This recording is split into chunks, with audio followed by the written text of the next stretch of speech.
Okay, so in today's lesson we're going to look at factorizing special products. And remembering that factorizing is the opposite of expanding. When we factorize, we're looking for factors, so we're putting those brackets in. Okay, so exactly the same as what we did on Monday, but the other way around, looking at difference of two squares and perfect squares and factorizing those. So just quickly pausing this video and writing down the learning intention for today. Okay, so the first one we're going to look at is difference of two squares. So there's our rule from last lesson.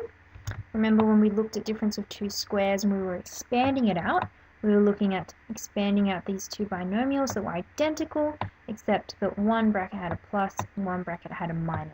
And when we expanded it out, we ended up with a squared minus b squared. Alright, so that was expanding. That's what we did on Monday. This time, we're just looking at factorizing. So going from this form where we've got something squared minus something squared, a squared minus b squared, and going back to this form where we've got the two identical brackets, one plus and one minus. Okay, so let's leave our rule there while we look at a couple of examples. Okay, so factorize fully.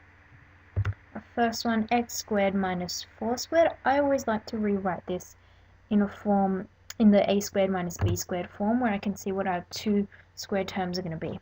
Okay, so I rewrite it out as x squared minus 2 squared, 2 squared being the same thing as 4. Okay, and we end up with, if a squared minus b squared is x squared minus 2 squared, then our a and b are x and 2. Yeah? So we end up with these two identical brackets, x minus 2, x plus 2. And one more example. This time I have 1 minus 9y squared. Again, wanting to write that in a squared minus b squared form. So I rewrite that as 1 squared minus 3y all squared. Okay, so my a in this case is 1, b is 3y. So we end up with 1 minus 3y, 1 plus 3y. Last example, 36a squared minus 49b squared. Okay, again rewriting it in the form a squared minus b squared, where we have a is 6a and b is 7b. Sorry for the confusing terminology. 6a all squared is 36a squared, and 7b all squared is 49b squared. So remembering our index laws that we looked at a couple weeks ago. Okay, so if we factorize that fully, we end up with 6a plus 7b, okay, times 6a minus 7b. Okay, so again, pause this video and have a look at the special product worksheet that is uploaded up onto Compass. And just look at the first page, the difference of two squares questions 3 and 4. There's a couple more questions on there, but we'll look at those next week. Alright, so hopefully you've had some practice doing the difference of two squares, being able to identify those a and b, the squared terms. Now we're going to look at perfect squares. So remembering that this was our rule, okay? Our two rules for a plus b all squared and a minus b all squared. Remembering again, last time we looked at expanding, okay, which was getting rid of brackets or multiplying out. This time we're going to look at factorizing, going the other way, putting those brackets back in. And the important part here is to recognize that you've got an a squared term, at the end you've got a b squared term, and that term in the middle is going to be 2 times a times b, the first times the last times 2. Remember that from last time. Alright, so let's have a look at a couple of examples. Again, we're going to leave our rule up the top, and this time I've actually color-coded it, so hopefully it's easy to keep track of. So our first term a will be in blue, and our second term b, or our last term b, will be in green. Alright, so having a look at the first one, y squared plus 14y plus 49, I'm just going to rewrite it in this a squared plus 2ab plus b squared form, like we have over here. Okay, so just noting that they're both pluses, so we're going to end up with this form at the top here, a plus b all squared. Okay, our first term is y squared, nothing's changed, but just identifying that our first term is y. Okay, and our last one there, 49 is 7 squared, so our b is 7.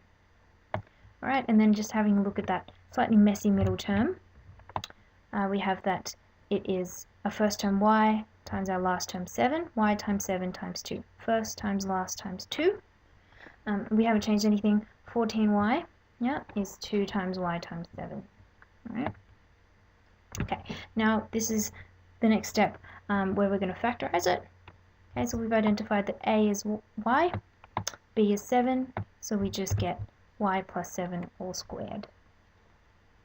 And I'd like you to just pause the video for a second. Hopefully you are taking notes, but on the side, what I want you to do is just expand this back out. Like, we know that factorizing is the opposite to expanding.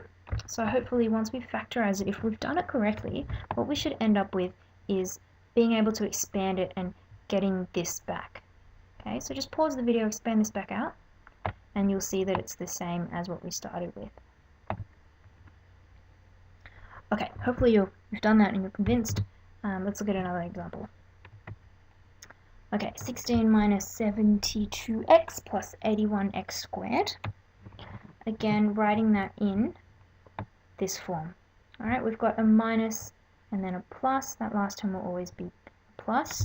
So we've got that second one here. Yep. Now it will be in this form here, a minus b all squared. Okay, so our first term, again, 16 is 4 squared, so our a is 4.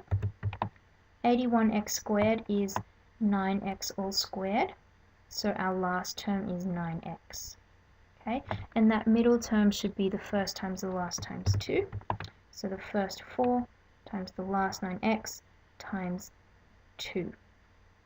Okay, first times the last times 2, we get negative 72x if we multiply that out. Okay, so now factorizing it, we've identified our first term, we've identified our last term. So what we get is 4 minus 9x all squared. Again, just pause the video, convince yourself that this is right by expanding it back out and getting what we started with. Okay, once you're done with that, what I want you to do is go back to your special product worksheet, have a look at the second page where you've got some perfect squares questions, and have a look at questions 6 to 8. Once you're done with that, if you've got some time left at the end of the lesson, you can start to have a look at some of the other questions on that sheet, but we will come back to that next lesson and have a look at those. But yeah, you can start and try and figure them out if you can.